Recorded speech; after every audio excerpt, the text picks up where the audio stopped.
사도 바울이 아주 엄하게, 아주 내용상 보면 아주 엄하게 고린도 교회 성도들을 훈육하고 있는 모습을 보여주고 있습니다.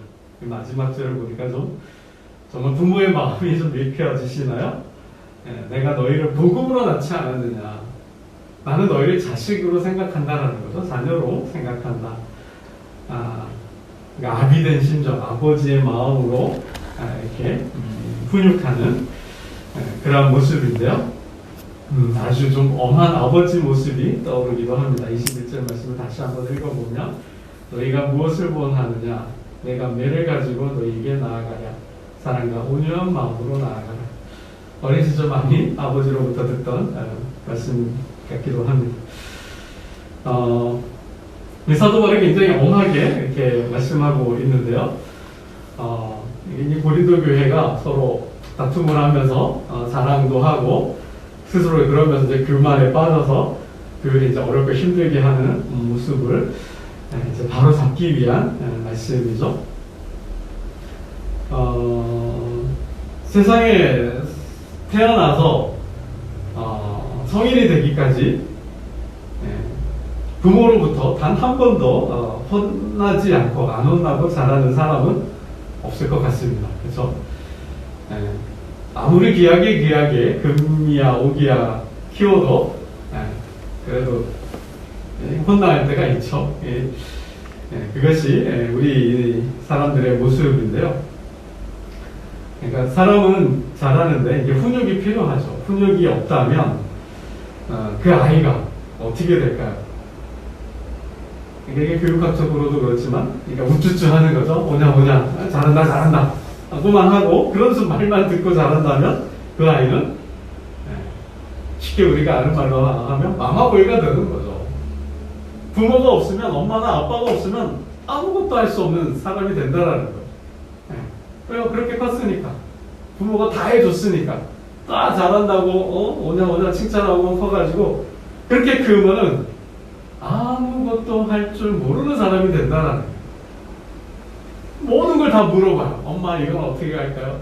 심지어는 뭐 대학에도 학점 이의 신청도 자녀 대신 엄마가 하고 심지어는 뭐 회사까지 찾아와가지고 뭐 우리 아들 뭐 잘 봐달라는 등 뭐 휴가는 뭐 별 간섭들 다 하잖아.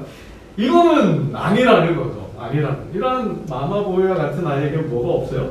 주도성이 없는 거죠. 인생을 사는 주도성, 주체성이 없다라는 거예요. 다 인생은 이렇게 해줄 수 없다라는 거예요. 그렇게 해서도 안 되는 거예요. 결국 이러한 아이가 어떻게 될까요? 나중에 부모를 배신하죠. 부모의 길을 우습게 여기고 결국은 부모를 배신하고 떠나게 됩니다. 이게 심리학적으로, 상당 심리학적으로도요, 아이를 키우는 데 있어서 적절한 좌절이라는 게 필요하다고 그래요. 최적의 좌절이라고 그러는데요. 좋은 엄마는, 착한 엄마는 모든 걸 다 해주는, 우쭈쭈 해주는 그런 엄마나 부모가 아니라 때로는 좌절도 시켜야 된다라는 거예요. 그렇지 않으면 이 아이가 가대자기라는 것, 그러니까 자기를 가대자기라고 그러는데 아주 전능감, 자기를 슈퍼맨으로 알고 큰대요, 잘한대요. 그러면 좌절이라는 게 없으면, 이게 절망도 없으면 인내 참을 줄도 모르고 그냥 자기 전능감에 빠져서 자기 환상 속에 빠져서 이상한 사람이 된다는 거죠. 그래서 물론 우리가 양육할 때 보면 그 아이의 필요를 충족을 욕구를 다 알아서 다 채워줄 수 없어요. 그죠? 이게 당연한 거라는 거예요. 의도했든 의도하지 않았던 엄마나 아빠는 아이를 키우는데 본의 아니게는 또 의도적으로든 적절한 좌절을 그 모든 요구와 욕구를 다 들어줘서는 안 된다라는 거죠. 적절한 좌절, 충분히 최적의 좌절을 경험할 때 이 아이는 전능감, 가대자기에서 빠져나와서 현실을 알게 된다는 거. 현실이 그렇지 않구나. 다 되는 게 아니구나. 안 되는 것도 있구나. 그러면서 뭐요? 그건 누가 해야? 내가 하는 거죠. 이 주도성과 주체성을 갖게 된다고 그런 거죠.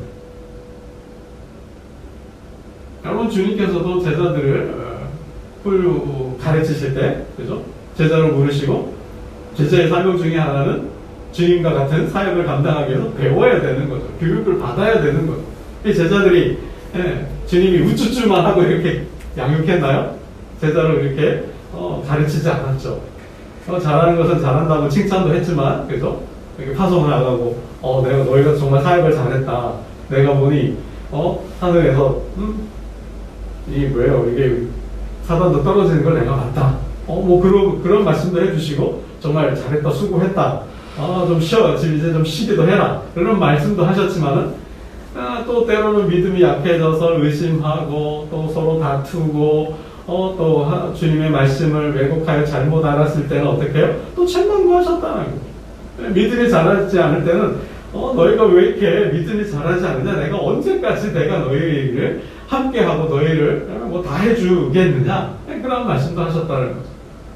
함께 기도하자 했더니 자고 있으니 너희가 언제까지도 잠시도 깨어 기도할 수 없느냐라는 말씀도 하셨고, 변화산에 잠깐 올라가 있는 사이에 귀신들이 나들을 고쳐주지 못하고 하니까 내가 언제까지 너희와 함께 있어야 되고 내가 언제까지 참아줘야 되고 기다려줘야 되냐, 그런 말씀도 하셨다라는 거죠. 그러니까 찬송을 부르면서 들어온 말씀인데요. 여러분, 집을 짓잖아요. 각 사람이 집을 짓잖아요. 건축을 하는데 구청이나 시나 이게 정부에 나와서 감리를 하지 않으면 어떻게 될까요? 엉망으로 짓는 거죠. 자기 마음대로 짓는 거죠. 설계도가 있는데 설계도대로 공사를 해야 그 건물이 안전이잖아요. 제일 첫 번째 안전이잖아요.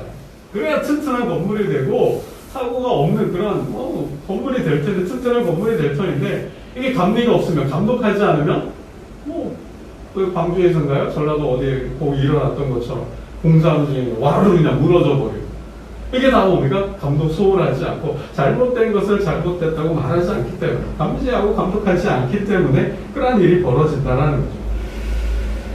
그러니까 사도 바울이 엄하게, 정말 아버지, 이게 이제 아주 엄하게 책망을 하는데, 여러분 초대교회도 주님도 그랬지만은 교회론적으로 볼 때 교회론에는 영적인 멘토가 있어야 되고, 그래서 사도와 같은 영적인 멘토가 있어야 되고, 그들의 가르침이 있어야 한다는 거죠. 교회의 기능 중에 하나는 뭐예요? 교육의 기능이 있는 거예요. 디다케가 있다라는 거예요. 이게 어린아이가 자라가려면 이게 부모의 말씀을 먹어야 되는 거죠. 부모의 교육이 필요한 거죠. 마찬가지로 교회의 기능 중에 하나는 이 교육의 역할이 있다라는 거예요. 디다케의 역할이 있다라는 거예요. 이게 없으면, 사도의 가르침이 없으면 교회는 방향성을 잃어버리는 거예요. 길을 잃고 목표도 없이 그냥 표류하는 배와 같은 거죠. 방향을 잃어버리는 거죠. 아니면 어떻게 돼요? 영적인 어른이 없으면 이게 사공이 많아지는 거예요. 사공이 많으면 배가 산으로 가잖아요. 그런 모습이 되는 거죠. 리더십을 잃게 되면, 영적인 리더십을 잃게 되면 교회는 나도 스승이고 나도 멘토고 나도 뭐, 그러면서 어떻게 해요? 서로가 다 목소리를 높일 수밖에 없는 거죠. 그래서 교회론적으로 보더라도 교회는 방향을 가지고 그 방향으로 나아가기 위해서는 교회의 어떤 사도와 가르침이 있어야 된다. 아니면 또 어떻게 될까요? 방향을 잃을 뿐만 아니라 거짓 사도가 들어올 수 있는 거죠. 거짓 선지자들, 거짓 가르침, 거짓 교훈을 가지고 교회에 침투해서 교회를 흔들는, 시험에 들게 하는 그런 자들이 있다는 거죠. 지금 많은 교회들이 신천지가 이렇게 뛰고 날뛰고 하지만, 그럼에도 불구하고 이게 참 많은 성도들이 이렇게 떠나가는, 그런데 먹히는 그런 이야기를 많이 듣습니다. 왜 그런가요? 이게 바른 가르침을 받지 못했고, 또 그런 가르침이 없기 때문에 분별할 수가 없는 거죠. 또 분별력이 있다 하더라도 혹해가지고 넘어가는 거죠. 미혹되는 거죠. 그러니까 교회가 사도의 가르침이 없으면, 사도와 같은 영적 멘토가 없으면 그런 이리떼와 같은 거짓 교사들에게 교회를 내어줄 수밖에 없는 거죠. 교회가 무너지게 되기도 한다라는 거죠. 그러니까 오늘 사도 바울이 아버지의 심정으로 고린도 교회에 대해서 아주 쓴소리를 했는데, 그것은 우리 14절, 15절 말씀을 한번 보겠습니다. 부끄럽게 하기 위한 것이 아니다 라고 말씀을 합니다. 14절, 15절 함께 보겠습니다. 시작. 내가 너희를 부끄럽게 하려고 이것을 쓰는 것이 아니라 오직 너희를 내 사랑하는 자녀같이 권하려 하는 것이다. 그리스도 안에서 일만 스승이 있으되 아버지는 많지 아니하니 그리스도 예수 안에서 내가 복음으로써 너희를 낳았습니다. 나는 단순히 너희의 스승이 아니다. 스승을 넘어선 부모다라고 사도 바울이 고백하고 있습니다. 뭐 번역은 스승이라고 번역을 했지만은 이게 갈라디아서에 나오는 몽학선생이라는 단어가 있어요. 원래 그 의미라고 합니다. 뭐 아니면 초등교사로 번역할 수 있다고 하는데요. 그러니까 당시 부유한 가정에서는 유모죠, 유모. 뭐 중국에서는 아주 비싼 어떤 그런 가정교사라고 할까요? 그런 사람을 두고 자녀를 훈육한다고 합니다. 그러니까 학원 보내고 또 뭐 픽업하고 뭐 이렇게 하잖아요. 근데 중국에서는 아주 부유한 가정층에서는 그런 것조차도 힘들고 하니까 아예 최고급의 최학벌의 가정교사를 두고 교육을 다 맡긴다고 그래요. 그러니까 뭐 진짜 뭐 보모처럼 해준다고도 그러는데요. 뭐 그런 개념인 거죠. 정말 그 스승이죠. 그 아이의 스승이죠. 학교도 데려갔다가 데려오기도 하고 유치원 뭐 학교 그러기도 하고 뭐 모든 과목을 다 이렇게 가르쳐 주는 거죠. 그러한 사람. 그러니까 고린도 교회에 그런 스승들이 많지만 똑똑하고 스마트한 리더들이 있지만 나는 그들과 다르다는 거죠. 차원이 다른 거예요. 어떻게 달라요? 그들은 스승일 줄 모르지만 가르침을 줄 수 있을 줄 모르지만 나는 뭐예요? 너희를 복음으로 낳은 아버지다라는 거죠. 15절 내가 복음으로서 너희를 낳았습니다. 여러분 스승이 뭐 요즘 많이 사라졌죠. 뭐 스승이 쓴소리 하기는 참 어렵잖아요. 이게 교육적으로 이게 뭐 책벌하고 징계하고 하는 게 이게 참 어렵지 않습니까? 놈의 아들이 놈의 자식이니까. 그러나 사도 바울은 정말 부모의 마음으로 아끼고 사랑해서 내가 너희에게 잘못한 것을 잘못했다라고 이렇게 말한다라고 사도 바울이 고백을 하고 있습니다. 그러니까 우리 정서는 사랑의 매라는 거죠. 매를 대는데 훈육을 하는데 이게 사랑이 그래 느껴져야지. 정말 아빠가 엄마가 나를 정말 사랑하는구나. 사랑해서 나에게 이렇게 하는구나. 그러니까 이제 우리가 양육 훈육을 할 때 조심해야 될 부분이 분노를 일으키면 안 된다는 거예요. 내가 화풀이 대상으로 느껴지도록 하면 안 된다는 거예요. 정말 내가 잘못했고 내가 잘못한 거에 대해서 바로 고치기 위해서 바로 잡아주기 위해서 엄마 아빠가 나를 이렇게 한다. 그럴 때 이제 느끼는 사랑인 거죠. 그런 훈육이 되도록 해야지 그것이 아니라 정말 뭐 화풀이 대상이고 뭐 분노를 일으키고 절망시키고 어떤 그냥 완전히 뭐 삶을 포기하게 만드는 그런 교육이라면 이건 이제 잘못된 양육 훈육이라고 교육학적으로도 이해를 합니다. 이제 뒤에도 나오지만 너희가 스스로 교만하여져서 이제 그 교만을 꺾으려고 한다라는 이제 말씀인데요. 하나 더 볼 것은 나를 본받으라 이야기를 하는데 우리 16절 말씀 함께 보겠습니다. 16절 함께 보겠습니다. 시작. 그러므로 내가 너희에게 권하노니 너희는 나를 본받는 자가 되라. 그러니까 오해의 소지도 있습니다. 뭐 사도 바울이 훌륭하지만 그 위에 주님이 계신데 주님을 본받으라 그러지 않고 뭐 나를 본받으라 사람을 본받으라 하냐라고 할 수도 있는데요. 11장 1절에서는 내가 그리스도를 본받는 자가 된 것 같이 너희는 나를 본받는 자가 되라. 사도 바울, 인간 사도 바울 그 자체보다는 누구예요? 내가 주님을 본받는 것처럼 내가 주님을 본받고 있는 것처럼 너희도 나처럼이죠. 내가 주님을 본받듯이 너희도 주님을 본받는 사람이 되라. 그런 의미인 거죠. 결국 주님을 영적인 멘토로 삼고 뭐요? 주님의 가르침을 받아라라는 그런 의미가 되겠습니다. 여러분 말씀을 뵙겠습니다. 우리 20절 말씀인데요. 20절 함께 보겠습니다. 시작. 하나님의 나라는 말에 있지 아니하고 오직 능력에 있으나.